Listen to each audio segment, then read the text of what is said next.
ये वर्णन एक मनुष्य जीवन का चक्र का है। वह मनुष्य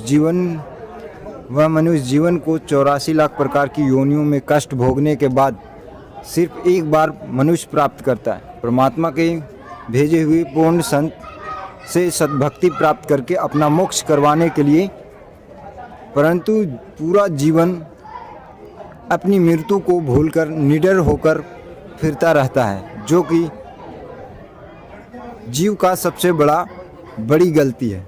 इस विषय में कबीर परमेश्वर कहते हैं, कबीर मौत भूल गया बाबरी, तने अचरज किया कौन, तन माटी में मिल जाएगा, ये बाटी में लौन।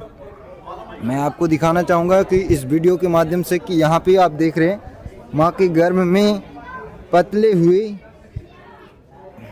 पलते हुए जीव द्वारा परमात्मा से रक्षा के पुकार और आजीवन भक्ति करने का वचन देना। भाई ये ऊपर ना पैर तले ना सिर तेरा, रोवे था ये कि भजन करूँगा हर तेरा।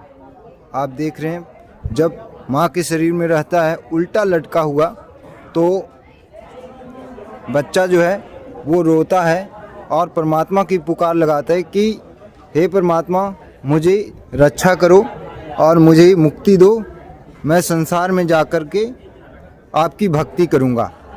उस समय का आप ये तस्वीर देख पा रहे हैं। यहाँ पे परमात्मा कहते हैं कि थे ऊपर ना पैर तेरे ना सिर तेरा, रोवे थी कि ऊपर रोवे था कि भजन करूँगा हर तेरा। वहाँ पे माँ के पेट में जब आत्मा रहता है, बच्चों रहते हैं, तो रोता था कि परमात्मा एक बार मुझे पृथ्वी पर भेजो और मैं आपकी आजीवन भक्ति करूँगा और मुक्ति को प्राप्त करूँगा। जब परमात्मा वहाँ रक्षा करते हैं तो वहाँ से निकलकर वहाँ से बच्चा जन्म लेता है और माँ की गोद में आता है, पिताजी का गोद में आता है। पिताजी और माताजी उसे बहुत ही लाड़ और प्यार से परवरिश करते हैं।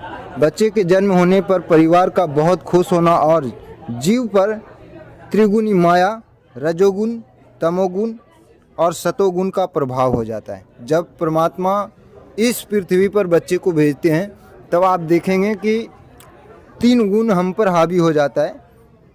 एक रजोगुण, तमोगुण और सतोगुण। ये ब्रह्मा विष्णु महेश का गुण है जो कि हमारे पर हावी होता है। कैसे होता है ये तीनों गुण हावी, मैं आपको बताना चाहूँगा कि रजोगुण जो कि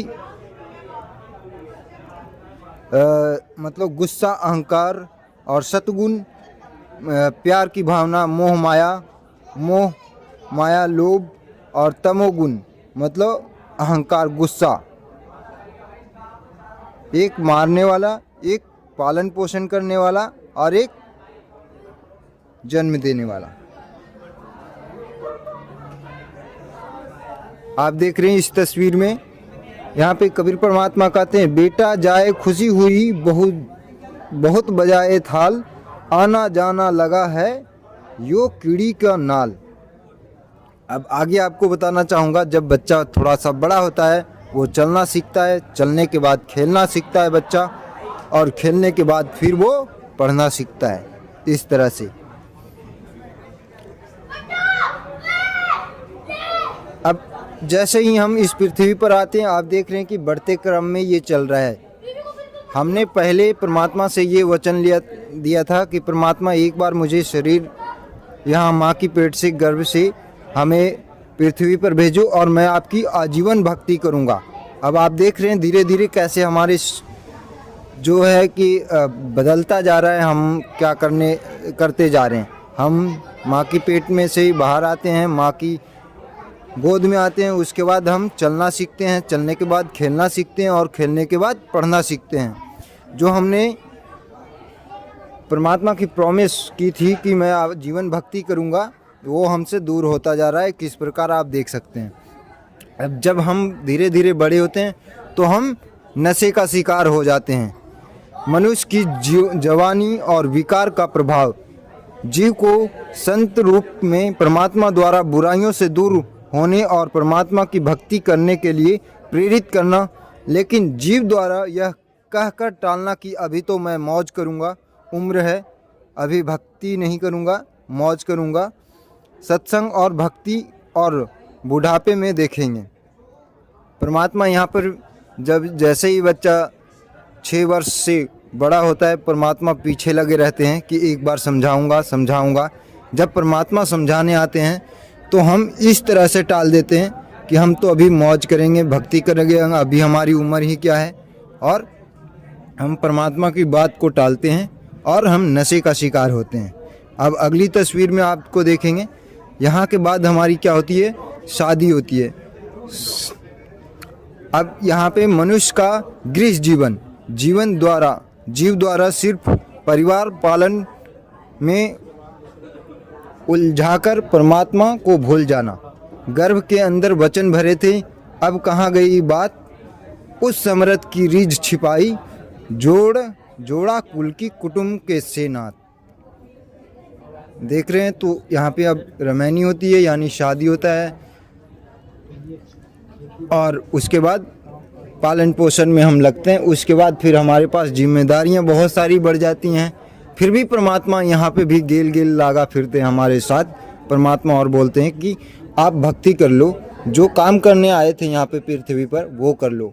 हम यहाँ भी टालते हैं परमात्मा की बात, और यहाँ भी कहते हैं कि अभी हमारे बहुत सारे काम हैं, ये है, घर बनाना है, जगह ज़मीन है, ये करना है, वो करना है, फलाना, मतलब 100 तरह की बीमारियों से पीड़ित हम परमात्मा को उल्हाना देते हैं कि मैं अभी ये कर रहा हूँ, अभी बूढ़े हो जाऊँगा तब करूँगा भक्ति। जबकि हमने परमात्मा को बोला था कि हम आकर के भक्ति करेंगे पहले वहाँ पे, और परमात्मा की यहाँ भी हम बात नहीं मानते हैं।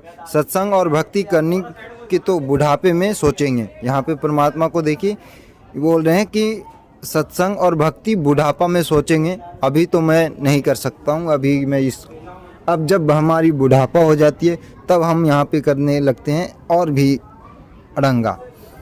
परमात्मा द्वारा संत रूप में तीसरी बार जीव को उसके अंतिम समय बुढ़ापे में भी भक्ति करने के लिए समझाता है, परंतु जीव द्वारा यह कहकर टालना कि अब तो अगले जन्म में ही देखेंगे। तन सराय में जीव मुसाफिर करता रहे दिमाग रे, रात बसेरा कर ले डेरा, तू चलता रहे, तू चले सवेरा त्याग रे। अगली तस्वीर में जब यहाँ तक परमात्मा अंतिम समय भी समझाते समझाते जब नहीं मानता है जीव, तब परमात्मा उसको छोड़ देते हैं। वो अंततः मृत्यु को प्राप्त होता है और उसे काल खींच कर लेकर जाता है, बेड़ियों में बांध कर लेकर जाता है, और यहाँ से उसकी सारी कर्म जो अपने जीवन में करने आया था, मोक्ष की प्राप्ति करने आया था, कसम खा चुका था माँ के पेट में कि एक बार मुझे मौका दो, मैं पृथ्वी पर जाकर के आपकी भक्ति करूँगा। और यहाँ पे आकर के जीवात्मा जो है कुछ भी पूरा अपना जीवन सत्यानाश कर जाता है और अंततः मृत्यु को समय प्राप्त होता है। मृत्यु के समय यमदूत जीवात्मा को जंजीरों में बांधकर शरीर से ज़बरदस्ती बाहर निकालते हैं, और बालू की भीत पवन का खंभा कब लग खैर मनावेगा, आ यम तेरे घट न घेरे, तू राम कहन ना पावेगा।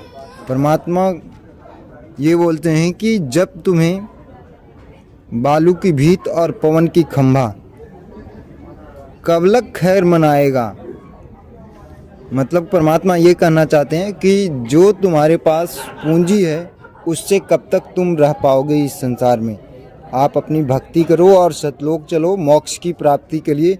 परमात्मा बार बार समझाते थे, लेकिन यहाँ पे जब मृत्यु प्राप्त होती है, काल लेकर के आता है, खींच कर लेकर जाता है और उसे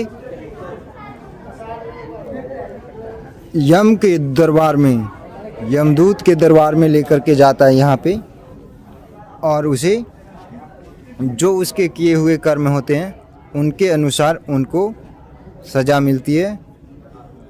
आप इस तस्वीरों में देख सकते हैं कि धर्मराज द्वारा जीव को उनके पूरे शरीर में किए गए सभी बुरे कर्मों की फिल्म दिखाता है। परमात्मा जब भी वहाँ पे जाता है दरबार में, यमदूत के दरबार में, तो यम जो धर्मराज जी होते हैं वो उसके सामने बहुत गिड़गिड़ाता है कि इस बार मुझे छोड़ दो, मैंने नहीं की, मैं नहीं भूल गया था।